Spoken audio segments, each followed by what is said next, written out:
Hello and welcome to the Deception Tips podcast, where you will learn amazing cues to detect deceit that will help you read people like never before. I'm your host, Spencer Kaufman. Let's get started. Hello and welcome to Deception Tip episode number 71. Thank you for listening. 71 episodes down. We are making progress. We got 101 total, so 30 more to go. That's 30 more weeks. A little over half a year. You can do it. We can do it. We'll make it through. You're going to learn how to read people and detect deception so that you will never be lied to again. Now, you will be lied to, but you will not be taken advantage of by lies or other people. Therefore, you will be able to see through them and read them and know when someone is lying to you and whether or not they are telling the truth. That is an exciting feeling. Learning to know and understand body language is very important, especially in today's society with all of the lies around you. Obviously, you know that, or you wouldn't still be listening. 71 episodes in. This is a huge accomplishment. Again, thank you. Today, we have a very special tip in store for you. It's kind of related to a couple other tips we've had, but it's only related to them. It's not an identical tip, or it's not something that spins off of it. It's very, very similar. Now, before we get into that, let's talk about what we spoke of last time. We covered a lot of ground last week. We reviewed several previous deception tips, and we talked about symmetrical and spontaneous expressions. Basically, a truthful, emotional expression, whether it's a facial expression, a micro expression, or some kind of body language gesture, any nonverbal communication must be symmetrical and it must be spontaneous. In addition, truthful speech also should be spontaneous and symmetrical with this body language that it occurs with, so it's congruent. We talked about several of those previous tips. Anything that happens, so whether it's speech and gestures, should be simultaneous, should be symmetrical with the sides of the body, should be congruent with the speech and gestures. That means they should be happening at the same time. You're not going to talk and then gesture, or gesture and then talk. Most people, when they say over there, they're pointing at the same time. Remember the Scarecrow in Wizard of Oz? Over there, this way, that way.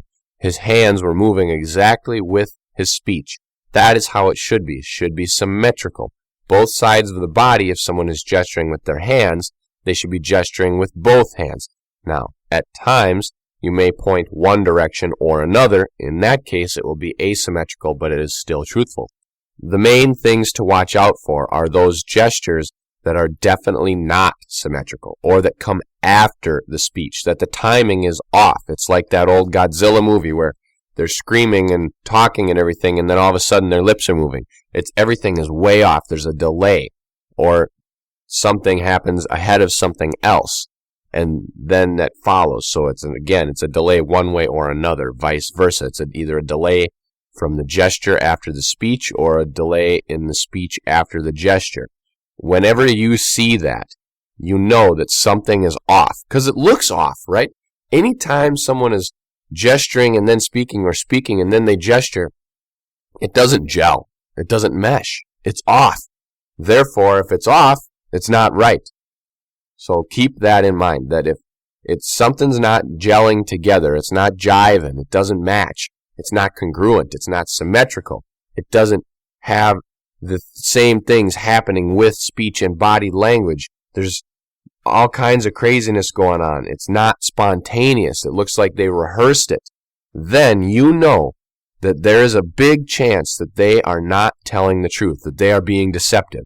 Now, you don't know what it's about yet, but you can poke and prod and see around what area they're having trouble and then pinpoint it, just like a dartboard on the bullseye. You can pinpoint that right in and find out what they are lying about.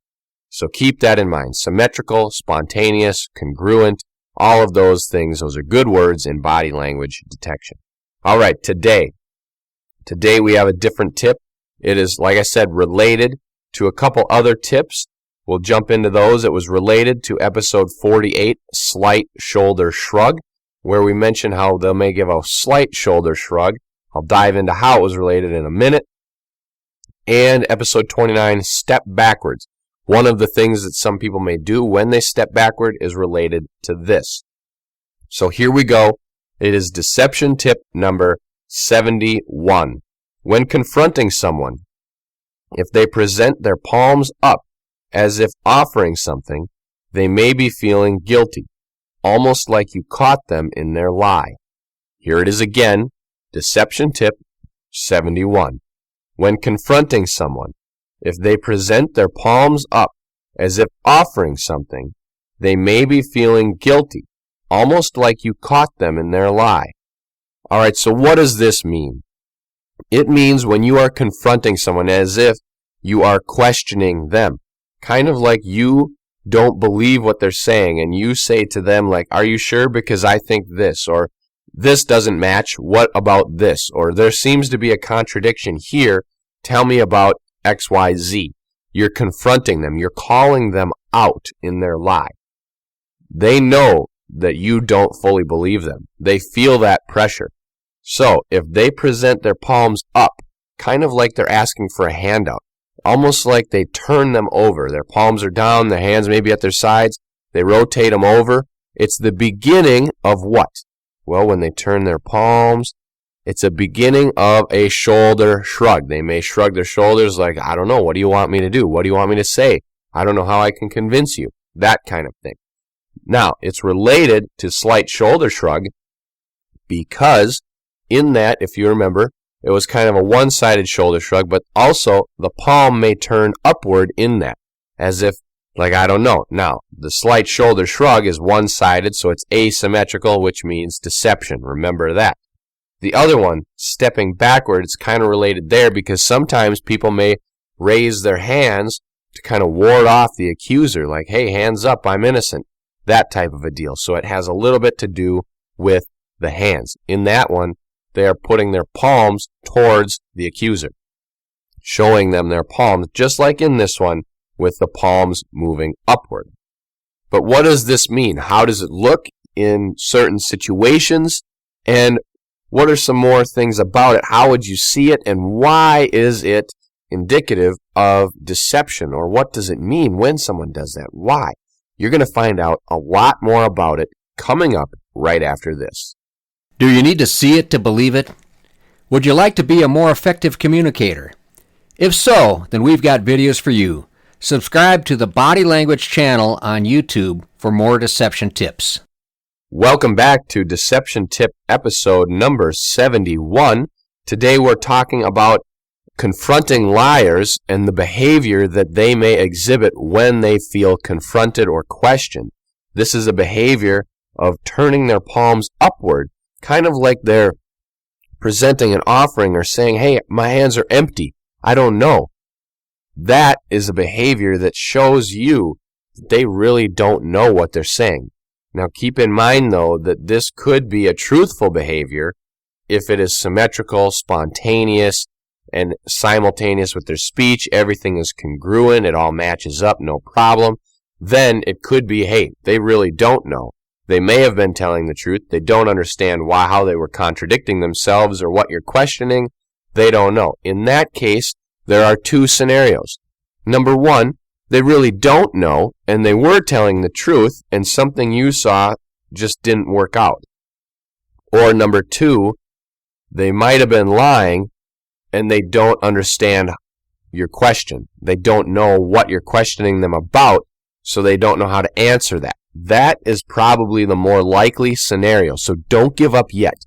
Rephrase your question, put it to them again, or come up with a little bit more specifics to give them to work with, because they probably just don't understand their question. So what does it look like? Well, it usually looks like I said, the beginning of a shoulder shrug.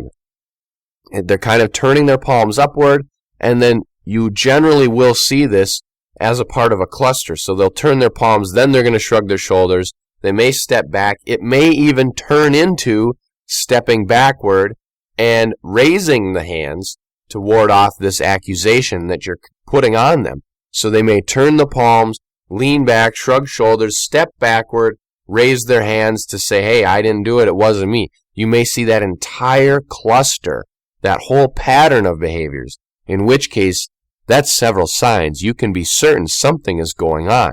Whether they really don't know or whether they're pretending to not know is up to you to decide.